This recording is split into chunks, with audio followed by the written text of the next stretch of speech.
Hey, what is up, everybody? Michael Crump back here again, talking about the latest and the greatest in PlayStation Homebrew news and much, much more. So you all seem to love my PlayStation 4 or just PlayStation tutorials.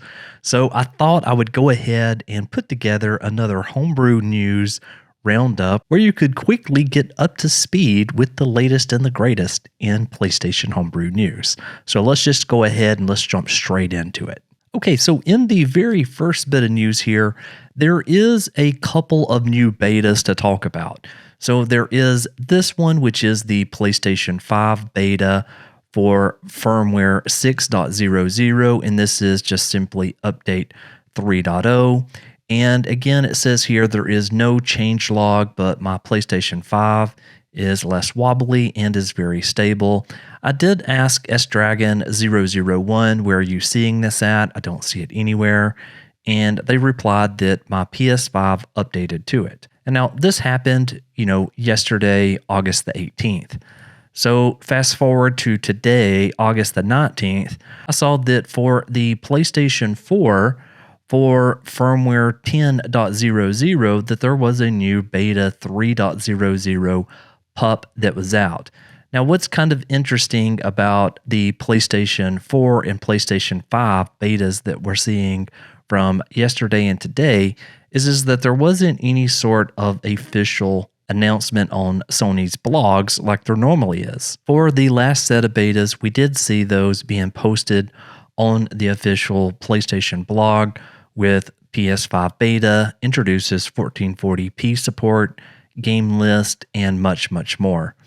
And if we scroll down into this, you can see some of the enhancements that was listed, the big one being 1440p, which you can see in this screenshot right here, which was something that a lot of people really wanted. As well as there was Gamelist included, compare 3D audio and stereo audio, easier access to in-progress activities, some social features, which I thought this was kind of cool, which was request a share screen, and then joinable game notifications. This came out in the July timeframe, so July the 28th, 2022. There wasn't a number that was attached to it, at least in this blog post, which is what I was trying to map it to. But if we try to go to the PlayStation blog today, there is no announcement or there is no blog post that talks about this new beta that came out for the PlayStation 4 or the PlayStation 5. So since there is no announcements, then more than likely what was changed was very minor. Next up, I have to talk about it, but this was the supposed downgrade video. So I'm going to go ahead here. We're going to play just a tiny bit of this. So this was a video that came out by Control Execute. The video has now been completely removed. I believe he did that himself, but what it showed was a PlayStation 4 being downgraded.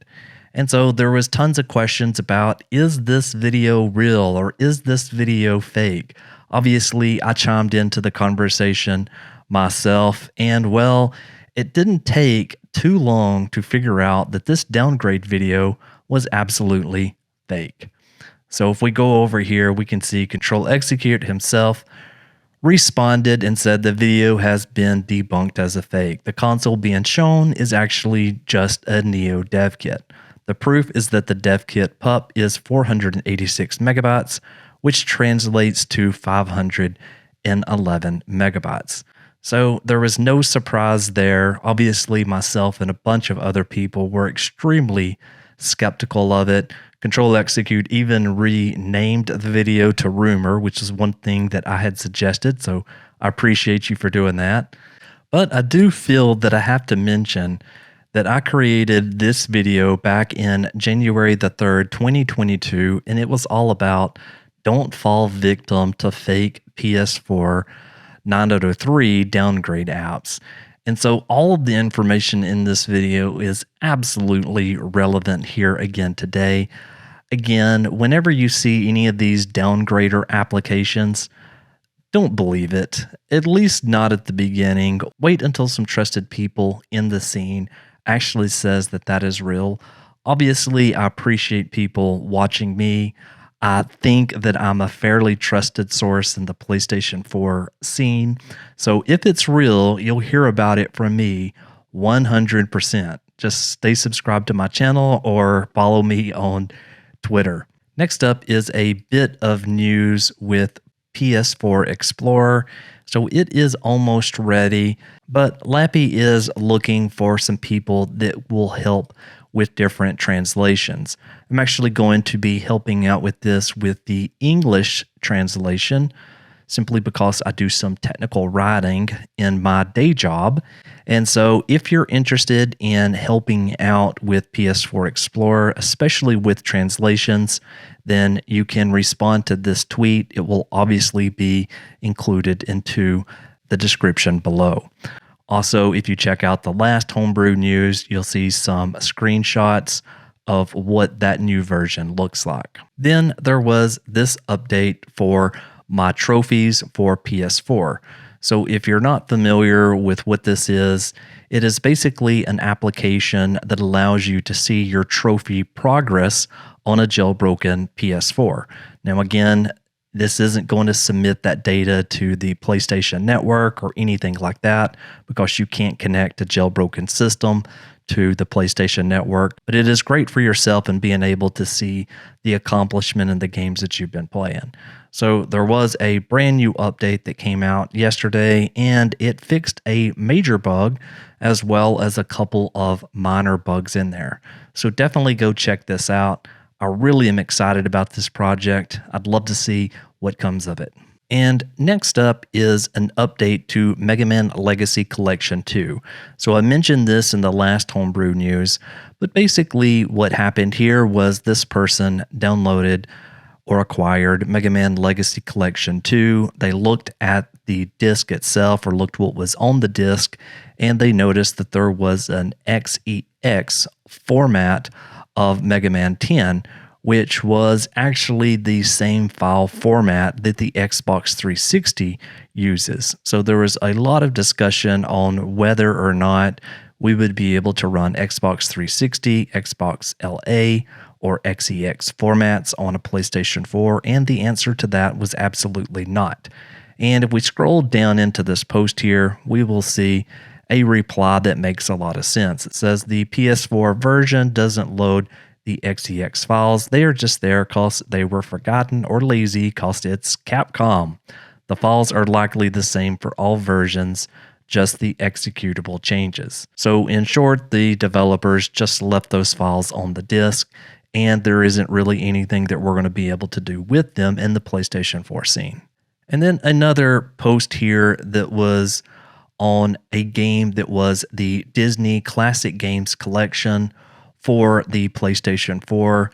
So what this person did was they acquired this Disney Classics game collection for the PlayStation 4, and when they opened it up and started looking at the files, they found that it was really just a multi-system emulator.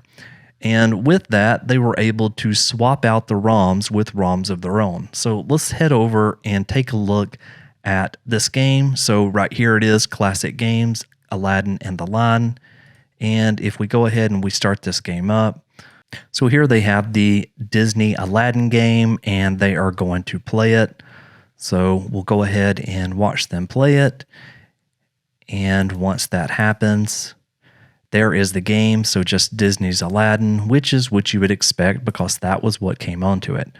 And so what they did here was they replaced the ROM with a Beavis and Butthead ROM, repackaged the file, and then tried it again. And well, there is the game running. So it seems like you'll be able to replace the files here with any ROMs that you would like. There's a couple things I don't like about this emulator. Obviously, it's not full screen, so you wouldn't be able to do a whole lot with it there.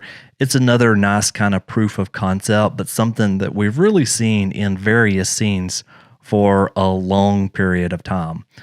And just one more thing to quickly wrap up on this is that there is a retro arch build that is available for the PlayStation 4.